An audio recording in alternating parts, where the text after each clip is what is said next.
নমস্কার বন্ধুরা, আজকে আমি তোমাদেরকে খুব সহজ পদ্ধতিতে একবারে কম খরচে টক ঝাল মিষ্টি ধনেপাতার আচার তৈরি করে দেখাবো। আর এই আচারটা তৈরি করে সারা বছর ঘরে সংরক্ষণ করে রাখতে পারো। আর ভাত, রুটি, পরোটার সঙ্গে খেতে কিন্তু অসাধারণ লাগে। তো আমি কী করে করবো সম্পূর্ণ ভিডিওটি দেখবো, আশা করছি খুবই ভালো লাগবে। তা আমাদের জমি থেকে টাটকা ধনেপাতা তুলে নেব। আর বন্ধুরা, আজকে সকাল থেকে যা কুয়াশা পড়েছে, কিছুই মাঠে বোঝা যাচ্ছে না, পুরো অন্ধকার। আর এই বছরে তো ঠান্ডাই নেই, আর কয়েকদিন ধরে ঠান্ডা পড়েছে। তো চলো ধনেপাতা তুলে নিই। এই যে ধনেপাতা,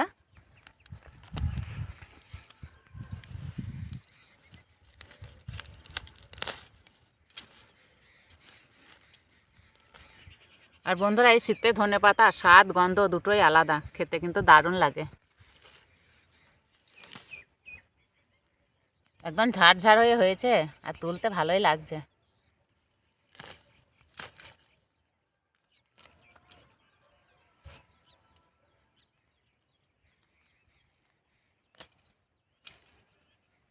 আর এই সকালবেলার মাঠের পরিবেশটা কত সুন্দর লাগছে, একদম নির্ঝুম চুপচাপ, শুধু পাখির ডাক।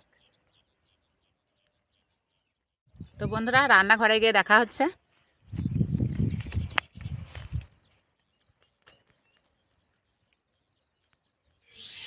চলে এসছে রান্নাঘরে, এবার ধনেপাতাগুলো বেছে নেব। ধনেপাতাতে এমনিতে কিছুই নেই, দু একটা থাকলে ঘাস থাকবে। আর আজকে মনে হচ্ছে সূর্যি মামা উঠবে না। আর আমার তো স্নান করার পর যা শীত ধরেছে।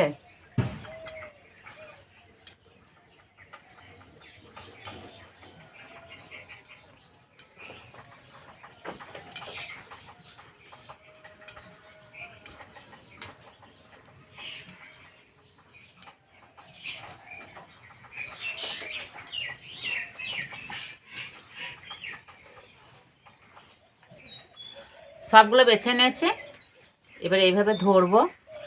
আর এই গোড়ার দিকটা কেটে বাদ দেবো, যেহেতু মাটি আছে অনেক।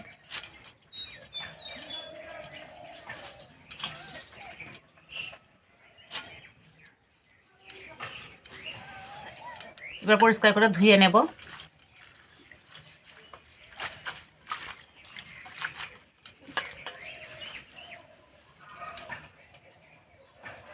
এইভাবে একটু ঝেড়ে নেব, তাহলে জলটা ঝরে যাবে। একটা ঝুড়িতে রেখে দেব।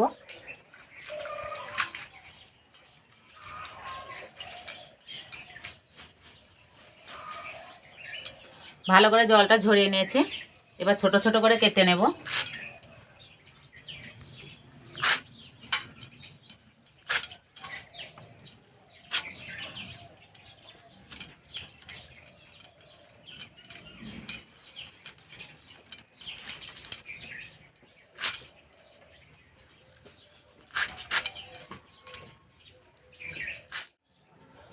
উনানে কড়াই বসিয়ে দিয়েছি। আমি আচারের জন্য গোটা মশলা ভেজে নেব। এখানে নিয়েছি মেথি আর জিরে, দিয়ে দেব। আর এই ঠান্ডার সময় উনানে পাশে বসে রান্না করতে ভালোই লাগছে। এরপরে দেবো গোটা সর্ষে ভাজতে বেশি সময় লাগে না, সেই জন্য একটু পরে দেবো।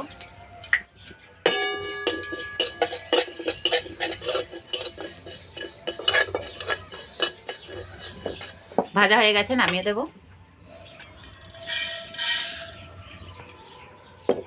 এবার কড়াই দেবো ধনেপাতা কুচি।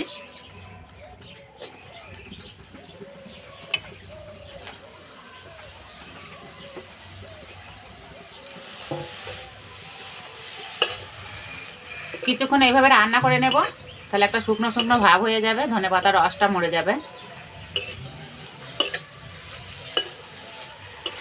এই ফাঁকে ভাজা মশলাটা গুঁড়ো করে নেব।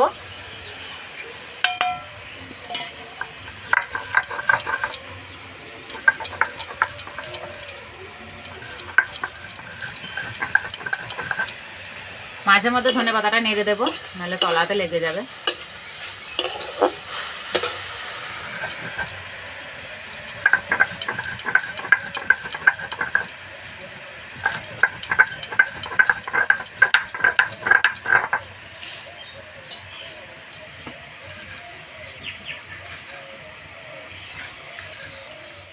এই যে ধনেপাতার রস মরে একটা শুকনো শুকনো ভাব হয়ে গেছে, এবার নামিয়ে দেব। হালকা ঠান্ডা করে নেব।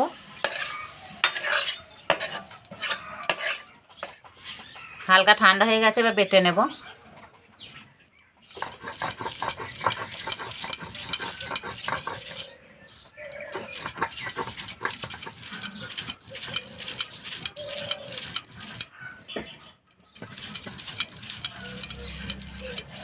একেবারে মিহি করে বাটবো না, একটু চিবি চিবি ভাব থাকবে সেইভাবে বেটে নিতে হবে, তাহলে খাওয়ার সময় মুখে পড়বে, বেশ ভালো লাগবে।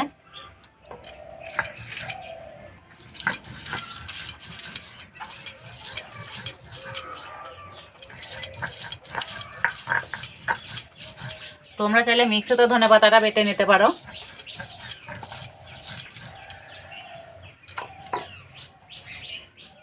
আগে থাকতে একটা বাটিতে তেঁতুল ভিজিয়েছিলাম, আর তেঁতুলটা খুব ভালোভাবে ভিজে গেছে। এবার এইভাবে একটু মেখে নেব।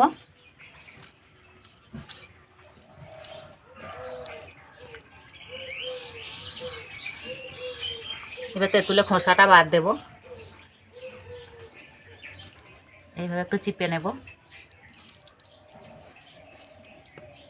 এবার একটা মশলা করে নেব, তার জন্য তেঁতুল মাখাই জলে দিয়ে দেব অল্প একটু লঙ্কা গুঁড়ো,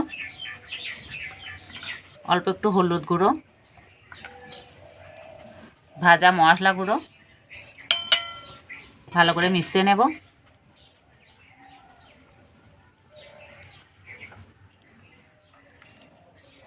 এই মশলা থেকে যা গন্ধ বেরিয়েছে না, মনে হচ্ছে এক্ষুনি আচার হয়ে গেছে। উনানে আবার কড়াই বসে দিয়েছে, কড়াইয়ে বেশ কিছুটা সর্ষে তেল দিয়ে দেব।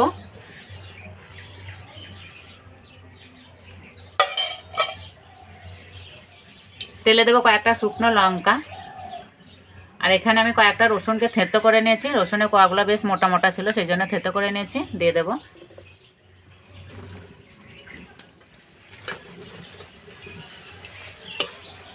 তা বন্ধুরা, আমার শাশুড়ি মা বলতো ধনেপাতা যে কোনো রেসিপিতে একটু রসুন দিলে না খেতে দারুণ লাগে, সেই জন্য আচার আমি একটু রসুন দিলাম। তোমরা চাইলে বাদ দিতে পারো, নাও দিতে পারো।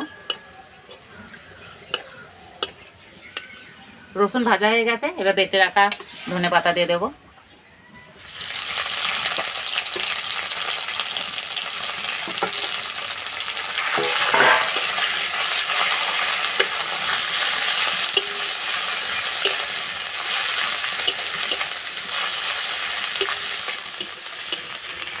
হালকা আছে এইভাবে কিছুক্ষণ নেড়ে নেব।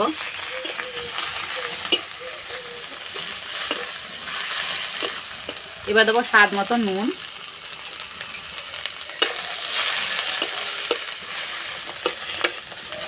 এবার যে মশলাটা রেডি করা আছে সেটা দিয়ে দেবো।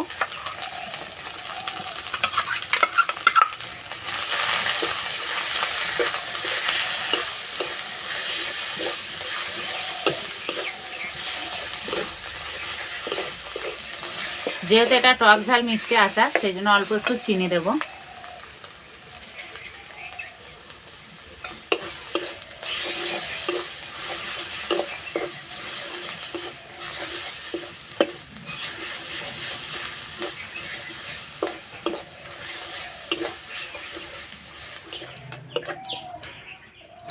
আর বন্ধুরা, যা সুন্দর গন্ধ বেরিয়েছে না, আমার তো জিভে জল চলে এসছে। হয়ে গেছে, এবার নামিয়ে দেব। ভালো করে ঠান্ডা করে নেব।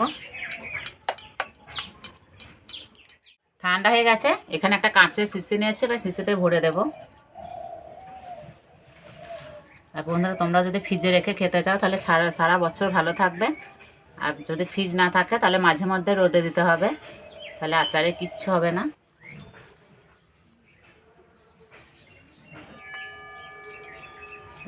আর বন্ধুরা, আমার তো কখন থেকে মনে হচ্ছে কখন ভরা শেষ হবে আর আমি আঙুল চেটে খাবো। সত্যি বন্ধুরা, দারুণ লাগছে খেতে, আর দারুণ হয়েছে। গরম গরম ভাতের সঙ্গে যা লাগবে না। তো এই সস্তা ধনেপাতা থাকতে থাকতে এইভাবে আচার বানিয়ে খেয়ে আমাকে কমেন্টে জানিও কেমন লেগেছে। আর এই যে কড়াইয়ে গায়ে লেগে আছে, খেতে দারুণ লাগছে। তো বন্ধুরা, আজকে এই পর্যন্তই। আবার অন্য কোনো ভিডিওতে দেখাবে। ততক্ষণ সুস্থ থাকবে, ভালো থাকবে, সাবধানে থাকবে।